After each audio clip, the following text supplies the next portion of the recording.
Hello and welcome to the Underhive. We are back with some more How to Command the Death Guard. In this series, we're going to take a look at every aspect of the Death Guard. So whether you're looking to get more out of your army, or you're thinking of joining Nurgle's feculent festivities, then there's something here for you. In this episode, we're going to take a look at the Night Slayer Deathshroud Wombo-Combo. Now, of course, it'll work just as well against anything smaller than a knight, but given the amount of damage you can pump out, it feels fitting to refer to them as Night Slayers because you can bring down knights with this combo in a single fight phase with a little bit of luck. So let's take a look at what we need for this combo.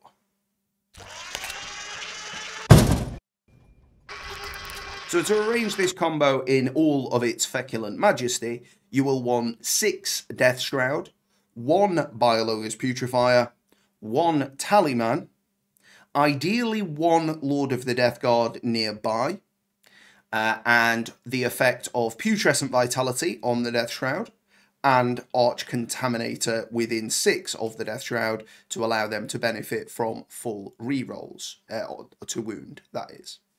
So, if we're in combat, and we'll assume that it's the worst case scenario to be in combat with, which would be a Knight Rampager. Of course, they are built for combat.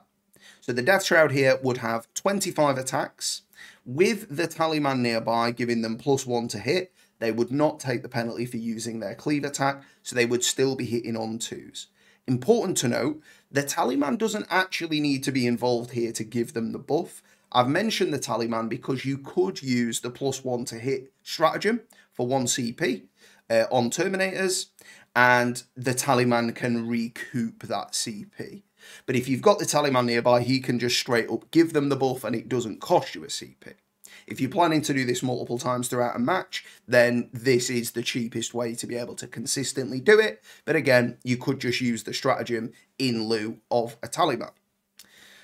So we would have 25 hits with the Deathshroud, hitting on 2s, and re-rolling 1s if we've got the Lord of the Death Guard nearby. It will still be effective without that, particularly if you don't roll any 1s, but this is just to maximise the consistency. So on those 25 attacks, 2s, re-rolling 1s, we're going to assume all the hits go through, because that is quite likely, but of course not guaranteed. So we've got 25 wound rolls to make. It would be on a 3, because the Deathshroud are now up to Strength 8 on the Cleave profile as a result of Putrescent Vitality, and the Knight is now Toughness 7 as a result of being in Contagion range. So of those 25 wounds, the first set we roll, we would expect roughly 4 mortal wounds on average. Now we're going to do full re-rolls of everything from 1 to 5 to try and get more 6s here. You wouldn't have to, you could keep the hits and just re-roll your 1s and 2s, but this is to maximise the mortal wound output. There is an argument to be made that it sacrifices consistency of attacks going through for the mortal wounds, but this is assuming your opponent is going to do the -1 damage from incoming attacks. They can't do anything about the mortal wounds. So we're going to do the full rerolls. So the second time we'd be rolling on average 21 dice. We'd expect perhaps another 3 mortal wounds from that.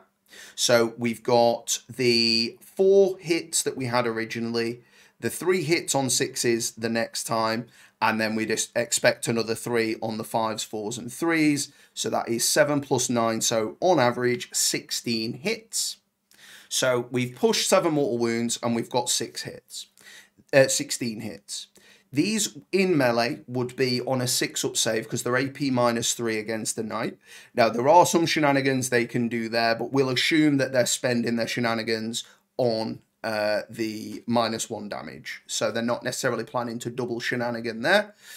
So they've got a 6-up save. Of those 16 hits, they'd expect to make about 3 of them. So that would push 13 attacks through. So if they are doing -1 damage, we would have the 13 hits plus another 7 mortal wounds, so that would be a total of 20 damage. So of course, if they are going -1 damage, chances are they are surviving. They may even be on the mid profile if they've gone with the Iconoclast household for Chaos Knights that give them additional wounds total. And I believe the Questor Mechanicus for Imperial Knights can do a similar thing, get to maybe sort of 28, 30 wounds. So again, in that scenario, they would still be alive, sadly. However, if they don't have the CP to spend on -1 damage, that would be 32 wounds. So that would one-shot the knight unless they half the damage. Realistically, there isn't many ways to deal 30 individual damage to a knight while they're doing the -1 damage. It is very, very difficult.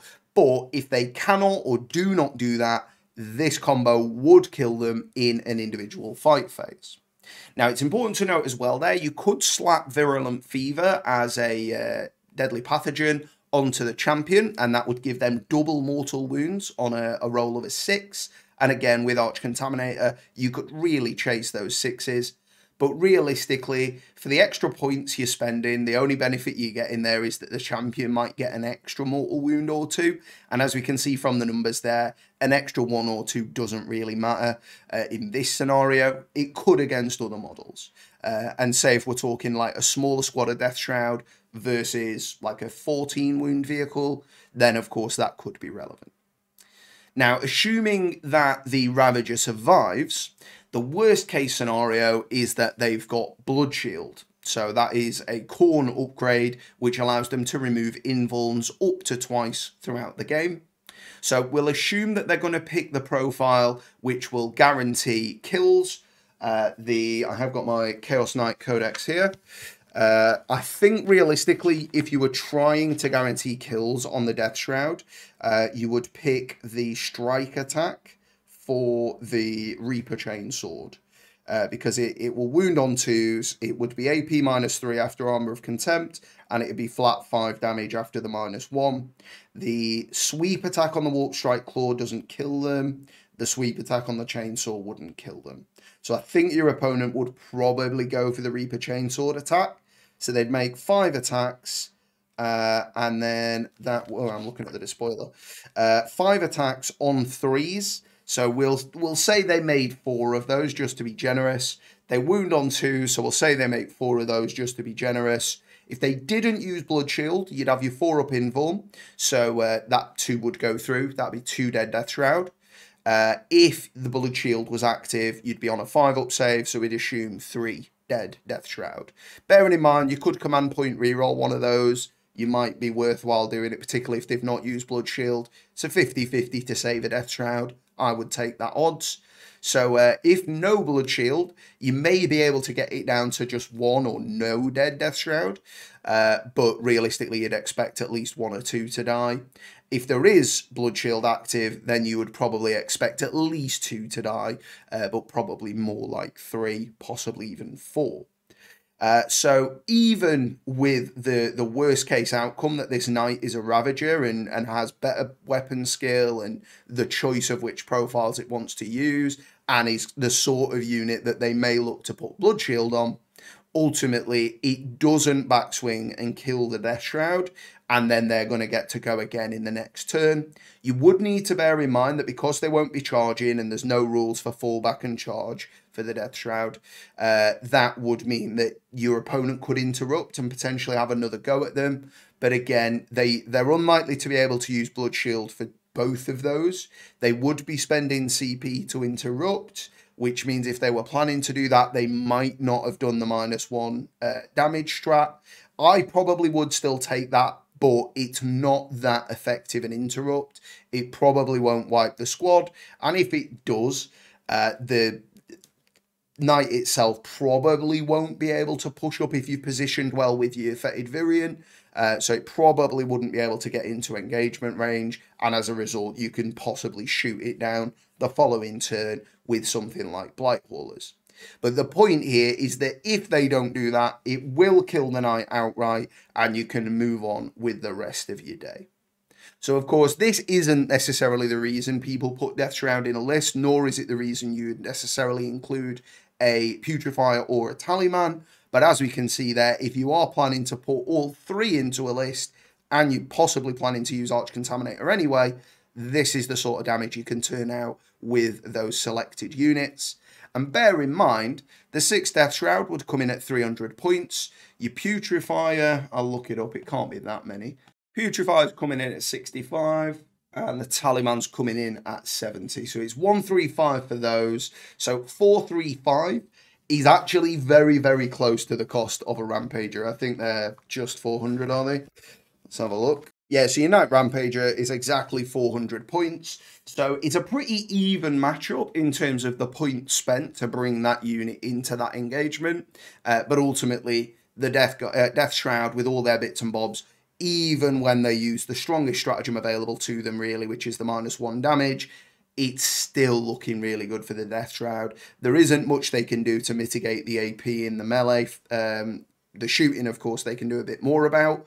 Well, either way around, that is the Wombo combo. Do you plan to use it, or do you favour something else? Let me know in the comments. I'll certainly read them and get back to you. Thank you to everybody that's got involved, whether it's a comment, a like, a sub. You know it helps me out. You know how YouTube works. But I really appreciate you taking the time to do that, so thank you so much. Otherwise, thanks so much for watching, and I'll see you next time in the Underhive.